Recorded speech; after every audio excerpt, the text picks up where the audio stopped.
has been an awakening. Have you felt it? The force is strong in my family.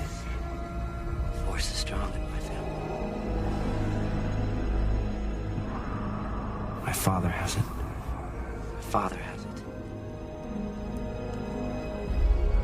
I have it. I have it.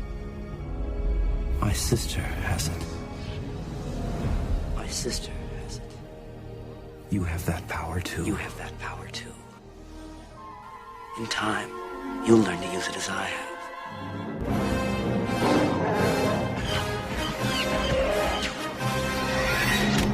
We would be honored if you would join us. Chewie, we're home.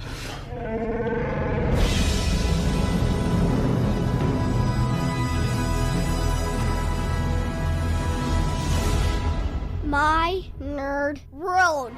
And welcome to it, Star Wars fans. It is episode number 53 of the My Nerd World of Star Wars podcast. I am your host, John Justice, and this is kind of fun because I'm actually doing the podcast at a time when I'm normally on the air doing my weekly radio show. So it's Memorial Day, of course, a day when we remember those who gave all, who gave the ultimate sacrifice for our freedoms, and feeling, patriotic today. But I thought, what better day than to go and record the podcast because of those who have given the ultimate sacrifice to protect our freedoms. And those freedoms also mean that we have the ability to go and be exposed to and to enjoy the things that we love in life, whether it's family, or things like Star Wars. And so I decided, you know what? I'm going to do the podcast on Monday morning. Normally I'm on the air, but again, I'm taking the day off. So you get all of the energy that normally I spill into my radio show on a Monday through Friday basis. So thanks for checking out the podcast this week. There is not a lot of news, but I do have a rather, at least in my opinion, a rather interesting topic that I want to get into for this week's podcast. And it's kind of centering around something that happened to me over the weekend, and probably more specifically my son. And it brought about an idea as I began reflecting on the prequel trilogy and the story of Anakin Skywalker. So we're going to talk a bit about Anakin's daddy issues, is how I'm referring to it. Before we get to that, I do want to mention just a couple of things, and one thing in particular. Again, there just hasn't been a lot of news this week. There hasn't been a lot in the way of leaks. There have been some photos released from the sets overseas of Star Wars Episode 8. But nothing to get too excited about. Some scene descriptions that involved potentially a lightsaber battle between Luke Skywalker with Rey and Kylo and the Knights of Ren. Sounds pretty cool. There was one thing, before I get to sort of the one major news item that I want to talk about briefly. There was one thing. The guys over at MakingStarWars.net, they host the Now This Is Podcasting podcast, and somebody went and visited Skellig Michael, the location where the end of The Force Awakens was shot, Ahch-To.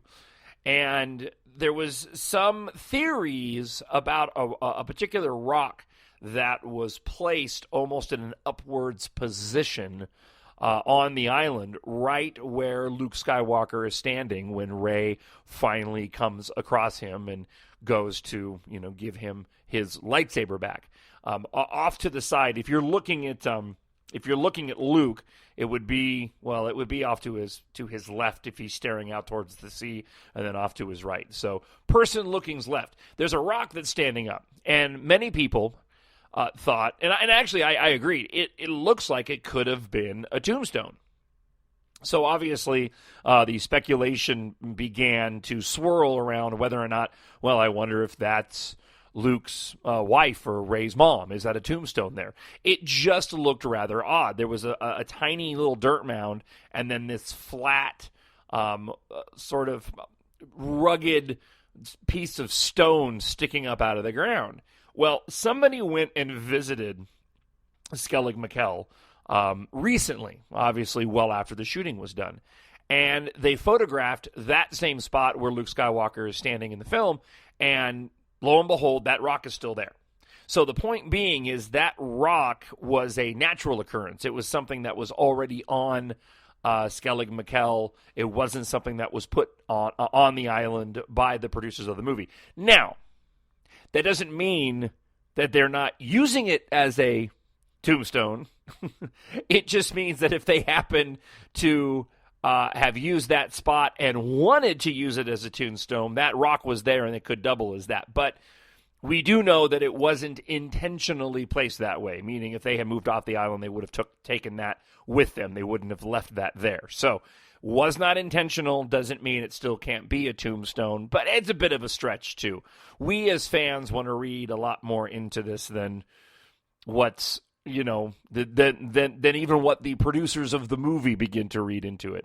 A couple of podcasts back, I was talking about that interview with the editor of the film, and she was saying that in her speculation, she was kind of convinced that perhaps they hadn't even decided who Rey's mom was. And so, you wonder how much of this they've actually thought all the way through. But I wanted to share that item with you. Again, in terms of news, there's been some photographs taken and some leaked scene descriptions, but really nothing that I want to get too excited about. They're things that I think we all kind of expect are going to happen, and unless we get some better information or some better photographs, I'll save that for another podcast. There was one particular item that came out that I did want to talk about just briefly. Star Wars Celebration, the convention for this year, is happening in Europe. Last year, of course, it was Celebration Anaheim, and I went out there with my son last year and just had an amazing time. This year, it's happening in Europe, July 15th through the 17th. They've released a poster and artwork for Star Wars Celebration. I'm actually looking at it right now. It is the background on my Facebook page. It is a mashup of characters from the new Rogue One and also The Force Awakens. So you've got Kylo Ren and Rey with a lightsaber. You've got Finn. You have the first time Luke Skywalker has been used in any kind of artwork promotion, sort of official artwork promotion. He hasn't been on any of the posters. He is featured on here, obviously looking like he did at the end of The Force Awakens. You have Poe Dameron, and then you have Jyn Erso, and then you have a cast of the other characters. 3 of the other individuals that are a part of Rogue One. You have the director Krennic, we believe his name is, Ben Mendelsohn's character, on the front holding a gun. We see some of the black stormtroopers, the Death Troopers, and AT-AT. We see some stormtroopers at the bottom with the jungle setting. We see a brand new trooper at the very bottom of this piece of art. It really is just spectacular. I mean, this almost looks better, in my view, than the Force Awakens poster did. And I'll talk a little bit more about that in a moment. But there's this new trooper at the bottom, which I'll get to. And then off to the right, there are some Force Awakens TIE fighters, and there's a Millennium Falcon that sort of caps off the very top of the frame of the poster, kind of flying out of frame. I mean, it really is just a beautiful piece of artwork. It's funny because Rey is right above Jyn Erso from Rogue One, and I'm sure it wasn't the artist's intention because they look the same. But for anybody who for anybody who was speculating that Jyn Erso could potentially be Rey's mom, which of course we've all talked about, you look at this painting of the two of them side by side, and you kind of go, oh man, they look so similar. I know that wasn't the intention. At least we don't think that was the intention. But they really, really do in this poster. And I've mentioned before, I would be totally fine with that. I really do love the idea that Rogue One ends up being the backstory to Rey's mom. I think that would just be just amazing if they did that. I think it can work. I don't believe that it makes the universe any smaller. We see plenty of family lines and the crossing of pathways in other expanded franchise films, that there doesn't seem to be any. To me, I just don't buy into the argument that, it shrinks the world to have her. No, it wouldn't. It would be great. It would be a great link to The Force Awakens to have that happen. Now, I don't think they're going to do that, but I just think it would be great. And I know several podcasts back I laid out a scenario of an end of Rogue One version where Jyn Erso finds about Luke Skywalker because he's the one that blew up the Death Star, and he's the one that ended up seeing what she was trying to do all the way to fruition, and therefore sort of making the connection that maybe Jyn Erso in the background after Return of the Jedi goes looking or finds Luke, and that's how, if Luke ends up being, again, Rey's dad. Okay, so that stormtrooper at the bottom of the page that I was mentioning, they gave it a name. There was some rumors online that it was called a Scarab Trooper. It turns out, though, on the Star Wars show, which is a new weekly 7 or 8 minute sort of featurette on StarWars.com, where they go through the news items of the week. It's a fun show. I mean, being a Star Wars fan, it's a little goofy, but not so goofy where you're not eye rolling through the whole thing. But they said that stormtrooper is called a shore trooper. So there you go.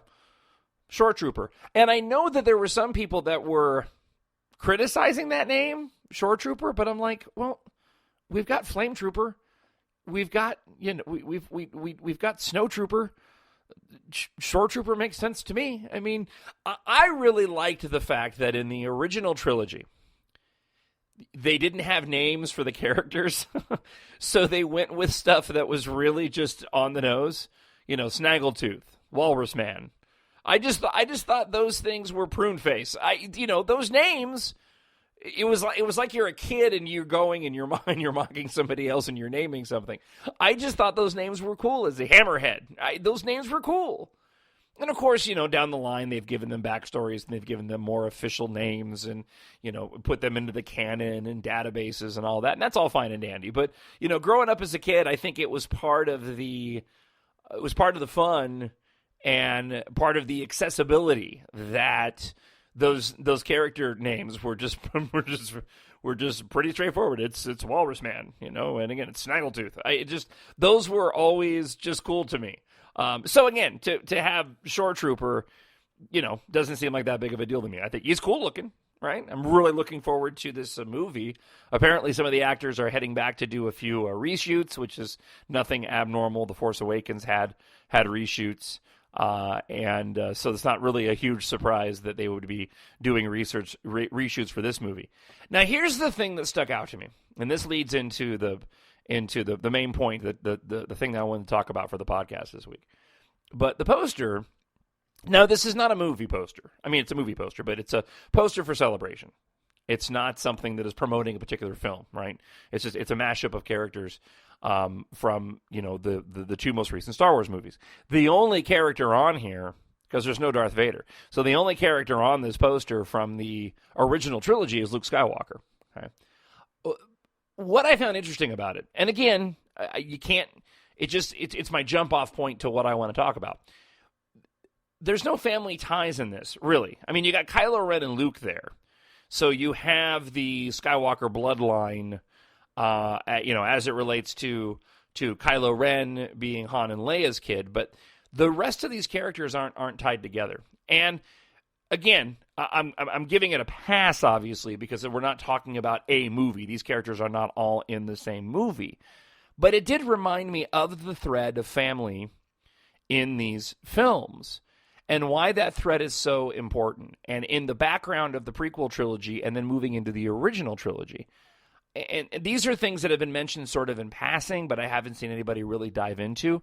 There is a very interesting, I don't say subtext, but there's a very interesting aspect of the prequels as it relates to Anakin Skywalker and him not having a dad that, again, I haven't seen anybody really get into. And the more that I think about it, the more it makes me appreciate the prequels, even though I'm an individual that loves the prequels. it makes me appreciate the prequels more. It makes me appreciate Anakin Skywalker